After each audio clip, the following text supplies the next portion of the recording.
Soy Fernando Díaz Villanueva, hoy es 18 de julio de 2016 y esto es La Contracrónica.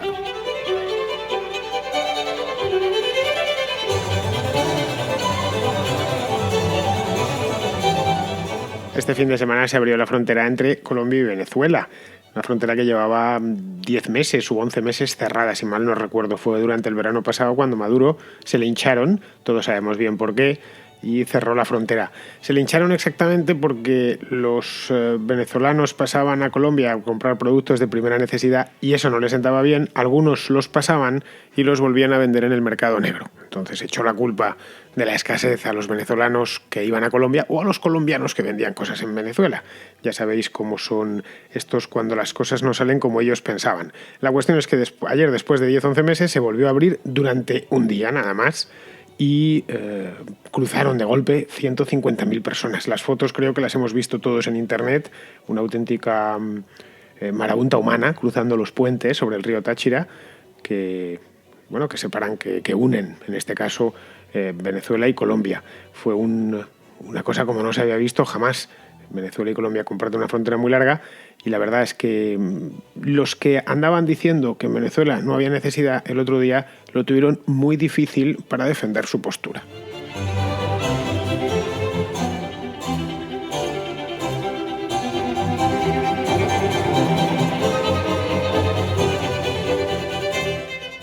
He ido a mirar el número de kilómetros exactos que comparten de frontera Venezuela y Colombia.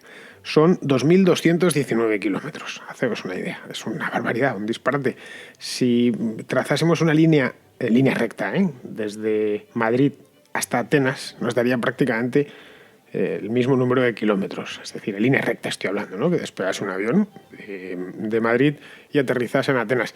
Eso no sé cuánto tiempo se tarda hacer en avión, pero no más de entre 2 y 3 horas aproximadamente. Claro que la frontera entre Colombia y Venezuela no está en línea recta, es una línea dentada como la de todas las fronteras.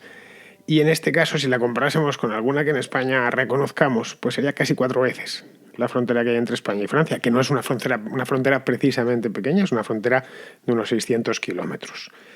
Eso sí, la frontera es larga, pero a diferencia de la franco-española, que es mucho más corta, tiene muy pocos pasos. La franco-española por los Pirineos tiene bastantes pasos, aparte de los dos a ambos extremos de la cordillera, pues bueno, ya sabéis, está los pasos que hay en Cataluña, en el propio Aragón, hay un túnel incluso en Somport, en Navarra, etc. En el caso de Venezuela y Colombia no es así. El paso más importante de todos, o creo yo que es el más importante de todos, es el en el que vimos las fotos el otro día, ¿no? Es el de Ureña a Cúcuta, que está aproximadamente por el centro, a la altura de los Andes, o de lo que los venezolanos llaman los Andes. Es una estribación que se dirige hacia el Caribe de los Andes. En esa zona hay 2 puentes internacionales. Está el Francisco de Paula Santander y el Simón Bolívar. Ambos cruzan sortean el río Táchira, que es un río que va a desembocar el Caribe. No es un Amazonas, ni un Orinoco, ni muchísimo menos. Es un río que no lleva tanta agua, aunque ahora sí que la lleva porque están en plena temporada de lluvias en esa zona del mundo, en los trópicos del hemisferio norte. Pues ahora está cayendo la de San Quintín de agua todos los días. Vamos, lo sé por experiencia propia porque sé lo que me ha caído encima, más de una de esas. Y sé la cantidad de agua que puede llegar a caer en esas zonas tropicales. Algo más al norte, creo que es en el mismo departamento, algo más al norte, hay otro paso fronterizo que cruza ese mismo río. Se llama el Puente Unión, era un antiguo puente ferroviario que también registró una avalancha de gente este fin de semana. Todos, en el momento en que supieron que se abrían, pues se echó la gente a comprar al otro lado. Y ya en el sur, pero mucho más al sur, en el estado Apure, entre Apure y Arauca, ya metidos en la selva, sobre el río del mismo nombre, sobre el Arauca, hay otro, pero ya en mitad de la selva. Es decir, ya no es una zona tan poblada como la de la que cruza a la gente a la altura del Simón Bolívar, ¿no? O la parte del Táchira. Como podéis ver, no hay demasiados pasos. Esto ya nos hace una idea de que a pesar de que tienen 2.000 y pico kilómetros de frontera, es una frontera difícil de pasar, difícil de sortear fácilmente. Quiero decir, con un automóvil o andando, es decir, sin exponerse a los peligros de la naturaleza, sin necesidad de hacer contrabando, ¿no? Que es básicamente lo que hay en esa frontera. De siempre hubo contrabando, pero ahora hay más todavía. Venezuela, por lo tanto, es, en cierto modo, porque no lo es realmente, es una isla. Está rodeada por el Caribe al norte, por las selvas de Sudamérica al sur y al este, y por las estribaciones andinas al oeste y el río Táchira que está cerrado, las fronteras están cerradas. De hecho, a las 10 de la noche del otro día el gobierno dio orden de volver a cerrar los puentes, ¿no? Ahora, a diferencia de Cuba, no es una isla del todo. Es una isla, ya he dicho, la geografía la dotó de casi todo lo bueno que hay en el mundo, pero la aisló por el norte, el este y el oeste, y su única entrada fácil, digamos, es a través de Colombia. Y tampoco fácil del todo, como podéis ver. Y la política además se ha metido a que sea prácticamente imposible. De ahí que el contrabando sea una cosa bastante habitual en esta zona. Es muy común, no de ahora, sino desde siempre, que hubiese contrabando entre Venezuela y Colombia. Contrabando de gasolina, la gasolina era muy barata, es muy barata todavía es el país donde la gasolina es más barata de todo el planeta. Y en cambio en Colombia es mucho más cara porque tiene más impuestos. Colombia no es un país propiamente petrolero, aunque sí se extrae petróleo. Y se llevaban gasolina de un lado a otro de la frontera y se revendía en Colombia. Y de un tiempo a esta parte, además, pues lo que se buscaba en Colombia era bienes de primera necesidad para llevarse a Venezuela. Hasta que el año pasado, el verano pasado, a Maduro le dio por cerrarla. De contrabando, por ejemplo, a día de hoy vive el lado venezolano. Es decir, 100%. Lo poco que entraba en Venezuela, el desabastecimiento es casi absoluto. No, quizá en Caracas o en grandes ciudades como Valencia pues se puede encontrar algo más, ¿no? Pero en lugares de provincias, en concreto pues en estas localidades de Táchira, pues que os voy a decir yo, Cúcuta está en el lado colombiano, pero al otro lado pues está San Antonio del Táchira, que es un pueblito. La de Cúcuta es una ciudad más grande, tiene su propio aeropuerto y tal, o en todas las ciudades de esta zona, el Palotal, Aguascalientes, toda la ribera derecha del Táchira, pues hay un desabastecimiento total. Es decir, si no se come en Caracas, pues mucho menos aquí, más allá de lo que cada uno se pueda proporcionar a través de sus huertas. Por suerte, la naturaleza es generosa en esta parte del mundo y no se terminan de morir de hambre, no se han registrado hambrunas. Pero ojo, que tampoco se registraron nunca en Cuba. El socialismo genera hambrunas en lugares como Siberia, en lugares como Polonia, donde la tierra no da nada durante muchos meses al año. En lugares como Venezuela o Cuba es difícil. A mal que bien echas algo a la tierra y eso crece. Aparecen los frutos de la tierra, son continuos. Eso es lo que ha salvado, por ejemplo, a Cuba de haber muerto de hambre. Eso, si leéis a Roberto Ampuero, por ejemplo, en Mis años verde olivo lo podéis ver. Él estuvo casi viviendo del paisaje durante mucho tiempo. Ese libro, por cierto, os lo recomiendo encarecidamente, es un librazo, se llama Mis años verde olivo. Fue uno de ellos, probablemente el libro sobre el castrismo que más me ha gustado.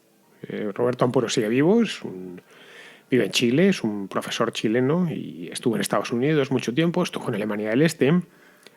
Tiene una facilidad para narrar espeluznante, a mí me encanta. De hecho, tiene cuenta de Twitter. Podéis mirarle y seguirle. Sus libros están disponibles en Amazon, por si queréis bajarlos para el Kindle y tal. Pero la escasez de todo que se hay en Venezuela ha hecho que el contrabando no sea suficiente. Y siempre hubo contrabando en esta zona, pero es que ahora ni siquiera el contrabando. No basta. De ahí que quizá para que pasasen algunos productos, el gobierno venezolano se vio forzado el otro día a abrir los puentes. No es exactamente cierto esto, porque los propios venezolanos o los propios habitantes del lado venezolano presionaron para que se abriesen y se plantaron ahí, empezaron a gritar consignas. O quizá que necesita liberar algo de tensión. Las dictaduras suelen hacerlo, ¿eh? Castro lo ha hecho en algunas ocasiones. Vamos a abrir esto, vamos a abrir la espita, vamos a abrir la acequia y que circule un poco de agua porque se está empezando a acumular demasiada. Conociendo el baño, como conozco el baño, sospecho que es más lo segundo que lo primero. Sospecho que es más la voluntad de Maduro y de los chavistas por aligerar un poco de tensión que la idea misma de que los venezolanos de esa zona se provean de bienes de primera necesidad. Maduro ha conseguido una cosa curiosa, de la que venimos advirtiendo desde hace tiempo. Esto no es cosa ahora, para que veáis que no... Caray, que lo hemos dicho de antes, que no es como muchos ahora en los periódicos, en las televisiones y en las cadenas de radio están diciendo «Uy, qué malo es el chavismo». Bueno, pero tú eras el que decías que eso estaba bien y que era un experimento que había que hacerse. No. Otros lo venimos diciendo desde el principio. Lo venimos diciendo desde el año 2002. Desde que empezó prácticamente. que esto iba a terminar de una manera u otra, no sabíamos cómo iba a terminar exactamente, pero que iba a terminar de una manera u otra así, con los venezolanos preocupándose única y exclusivamente de mantenerse con vida. Eso es un logro esencial, ¿eh? Un logro esencial para un dictador, quiero decir. Para la gente que lo padece, pues no, para la gente que lo padece es un auténtico drama que, bueno, pues que te mantiene pegado a tierra. Cuando te preocupas solo de ver cómo pasas el día y si consigues comer ese día y al día siguiente, y de ver cómo te provees de lo más básico, en esto se ve que está bien asesorado. Hay que reconocérselo. Y todos sabemos bien quién asesora a Nicolás Maduro. Si a la gente la reduces a mero nivel de subsistencia, como es el caso de la mayor parte de venezolanos hoy en día, el tirano no tiene nada que temer. El tirano está en su lugar perfecto, la gente no se va a quejar, no va a salir a la calle, no va a protestar, porque bastante tiene con llenar la tripa todas las mañanas. Bastante tiene con buscar por ahí una medicina que le falta, a ver si la encuentra, si es que la encuentra. O directamente que ya, si está enfermo, que vea cómo pasar la enfermedad de la manera menos dolorosa posible. Porque los 150.000 venezolanos de este fin de semana cruzando los puentes y regalándonos esas fotografías que, iba a decir alegraron nuestros ojos, no, que entristecieron nuestros ojos durante el sábado y el domingo, estos venezolanos no iban a comprar ropa de marca, ni iban a comprar carros de lujo. Estos venezolanos iban a... Tampoco teléfonos móviles, ni equipos de alta fidelidad, como he podido leer en las noticias, en los comentarios de las noticias de un periódico español para más señas. No digo cuál, pero ya os podéis imaginar cuál o cuáles. Cruzaron la frontera, hicieron esas colas, tuvieron que plantarle cara a la policía, tuvieron que, en muchos casos, caminar varios kilómetros para adquirir arroz, harina de maíz, aceite, analgésicos, pues, como veis, leche, compresas, las toallas higiénicas que llaman en Venezuela. Es decir, bienes esenciales. Nada de lujos, lo básico.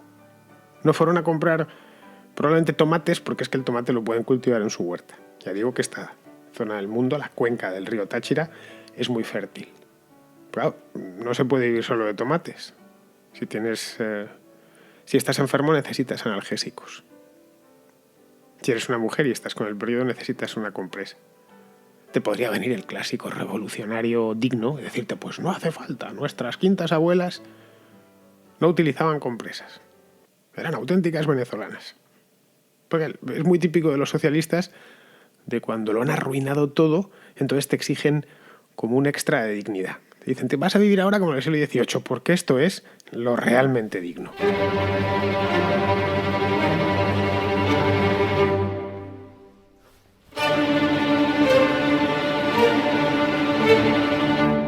Esto sucedía mucho cuando, en el periodo especial en Cuba, recuerdo en los años 90, cuando estudiaba yo en la universidad, que te lo decían los más entregados, ¿no? Te defendían a Fidel Castro a cualquier precio. Te decían, sí, será una dictadura, todo lo que tú quieras, probablemente Castro se debería ir, pero yo no he conocido pueblo con más dignidad. Era, bueno, ya sabéis, lo que bajaba de la cúpula de los partidos, de lo que quedaba de los partidos comunistas. Los cubanos son pobres pero tienen dignidad. ¿Cuál es la dignidad?, me preguntaba yo. ¿Cuál es la dignidad de una pobre cubana de 17 años que se ve obligada a prostituirse con turistas canadienses o españoles en el malecón? Esa es la dignidad. Cuando les rompías el mantra, se agarraban unos cabreos de aquí te espero. Bueno, pues en este caso, lo mismo. ¿Cuál es la dignidad del bolivariano? Explicádmelo. ¿Qué dignidad ha traído la revolución bolivariana para el pueblo venezolano? Esta. Tener que cruzar la frontera para comprar una toalla higiénica. Esa es la dignidad de las mujeres venezolanas. Simplemente porque en su país no hay. Porque se planificó la producción. Porque se expropió a las empresas que la producían y las arruinaron colocando a acémilas cuarteleras a dirigirlas. Es una serie de preguntas que más de un defensor de la revolución bolivariana debería hacerse. Esta es la dignidad que traen. En esto consistía la revolución. Leyendo ayer y antes de ayer, incluso hoy han salido unos cuantos reportajes por la prensa, no solo la española, sino la prensa americana, la prensa mundial, sobre este tema. Me he encontrado, por ejemplo, con declaraciones, ¿no?, tomadas ahí a pie de obra en el mismo Cúcuta, en Colombia. Me he encontrado con declaraciones de venezolanos que decían que habían encontrado el harina pan, que es con lo que hacen las arepas, Por cierto, las arepas venezolanas son una auténtica delicia. Si tenéis una arepa bien plantada, es de las mejores cosas que se puede echar uno a la boca en todo el mundo. Pues las arepas las hacen con esta harina pan, es harina de maíz esencialmente. Pues la harina de maíz la habían encontrado a 3.000 pesos, que es aproximadamente 0,90 centavos de dólar, una cosa así. Bien, eso mismo en el bachaqueo, es decir, en el mercado negro en Venezuela, lo encuentran por entre $2,5 y $3. Sí, más del doble, o casi el triple. A ver, ¿por qué? ¿Cómo es posible? Estamos hablando del mercado negro, no del mercado oficial o el mercado regulado, que directamente no hay harina pan. Simplemente. Aquí no estamos hablando de... Es que si cruzas al otro lado, la puedes encontrar en el abasto bicentenario. Es que el abasto bicentenario está vacío. Es el desabasto bicentenario. Es que hay guerra económica a un lado. Hay guerra económica en San Antonio del Táchira y no hay guerra económica en Cúcuta o en Villa del Rosario, que es un pueblo que está en el lado colombiano, separado pero cuestión de metros uno del otro. Eso es una pregunta. Pues la guerra económica, los capitalistas solo son malos en la ribera derecha del Táchira y en la ribera izquierda son buenos. Es decir, se encargan de abastecer los supermercados de toallas higiénicas, de arroz, de leche, de aceite. Es una pregunta tan buena como cualquier otra, no lo sé. Si tenéis algún prochavista cerca podéis hacérsela. Venezuela es un laboratorio viviente y doliente de A, la intervención en los precios, y B, las políticas inflacionistas de impresora. Insisto, un laboratorio, ¿eh? Pocas veces los economistas pueden estudiar, o los estudiantes de economía pueden estudiar en vivo las consecuencias directas de el control de precios y de la impresión masiva de dinero sin control ninguno por parte del Banco Central por órdenes del gobierno. Pueden estudiar también qué pasa cuando un sistema político devasta, o un gobierno devasta toda la estructura productiva de un país, que llegado a un punto no puede producir nada, pero es que tampoco puede importarlo, que es el estado actual de Venezuela. Pero aparte de las lecciones económicas, que son unas cuantas las que se pueden extraer, en el caso venezolano bastantes, se pueden aprender muchísimas. Es decir, quien no esté tomando nota de lo que pasa en Venezuela para extraer enseñanzas muy valiosas, está perdiendo una oportunidad de oro. El espectáculo humano de la estampida del otro día sobre el río Táchira ha dado la vuelta al mundo y era literalmente sobrecogedor. Porque no huían porque hubiera una guerra al otro lado. No, es que están matando detrás de ellos. Tal veces que vemos gente huyendo de zonas de guerra. Por ejemplo, un ejemplo clarísimo son los refugiados de Siria. Pues claro, normal que salgan tantos y corriendo. De hecho, ha habido ya. Este fin de semana hubo y lo pude leer. Decían, sí, de Venezuela huyen, pero también de Siria. Y en el fondo está todo el capitalismo detrás. No huían de ninguna guerra. Iban, de hecho, la mayor parte volvieron, ¿eh? Se aprovisionaron de lo que necesitaban. Muchos se gastaron todos los ahorros que tenían ese día en Cúcuta, sospechando que quizás sea la última vez que les abran la frontera. Lo mismo no vuelve a abrirse nunca más. Y ante la duda, vamos a traernos todo el papel higiénico que podamos, porque es que en nuestro lado no hay, y es muy poco probable que haya. Muchos llevaban meses, si no años, sin ver tantos productos en las tiendas, tantos productos juntos. Esto os invito a ver lo que podáis encontrar en YouTube. Lo dieron por la televisión este fin de semana y se veía. Estaban fascinados. Recordaban, salvando las distancias y las culturas, a esos alemanes del este que cruzaron al Berlín Oeste en 1989 y se quedaban fascinados al ver un supermercado occidental lleno hasta arriba de productos. La cosa es que Venezuela siempre trajo, o mejor dicho, Colombia siempre, los colombianos siempre fueron amigos de irse a Venezuela, a trabajar. Es decir, Venezuela siempre atrajo emigrantes de muchísimas partes del mundo, pero también de Venezuela, pero también de Colombia, muchísimos. Parte de la campaña xenófoba del propio Maduro, sobre el que caen sospechas, por cierto, de ser venezolano, de ser colombiano de nacimiento, era contra los colombianos. Hace un año estábamos en ese rollo, y en esa historia de Vamos a ver cómo forzamos las relaciones. Como Colombia no es de ahora. Chávez ya también las tensó todo lo que pudo. Y la izquierda internacional, especialmente sus ramificaciones españolas, a Uribe poco menos que le llamaron, no sé, que decían que se comía a los niños crudos, después de salpimentarlos. Que si terrorista de Estado, que si narcoestado, que si tal, bueno. Exactamente de lo que acusaban ellos era lo que perpetraban. No lo sé. Sinceramente, si un país atrae emigrantes de otro país y en un momento dado la situación se invierte, es que hay algo que no funciona en uno de los dos países. También es otro argumento que os regalo y que podréis emplear si así lo veis. La frontera, como digo, se volvió a cerrar, por lo tanto, el éxodo no ha continuado. Si no, estoy convencido que hubiera seguido hoy lunes, mañana martes, al siguiente miércoles. Y nadie más sabe cuándo esto volverá a abrir. Espero que pronto. Aunque, claro, la cantidad de recursos que tienen en el lado venezolano son limitados. Pero esto no debe despistarnos de lo principal. La frontera, a fin de cuentas, es larga, no muy poblada, el curso fronterizo, quitando esta zona, que tampoco es que tengamos grandes ciudades. Cúcuta no es una ciudad gigantesca, ni muchísimo menos San Antonio del Táchira, ni Puerto Santander. El 99,9% de la población venezolana vive lejos de la frontera. Esa es la realidad. Los caraqueños, los valencianos, no pueden beneficiarse de esto. La gente que está en Maracaibo puede cruzar la frontera para comprar toallas higiénicas o analgésicos. Que los necesita tanto como el habitante que vive en la ribera de este río. Este 99,9% de venezolanos están condenados, literalmente. Cobran en bolívares devaluados, que cada vez valen menos, porque el gobierno no hace más que imprimir. No pueden acceder a sus dólares si es que los tienen. Están sometidos además a un cepo cambiario hiper sofisticado.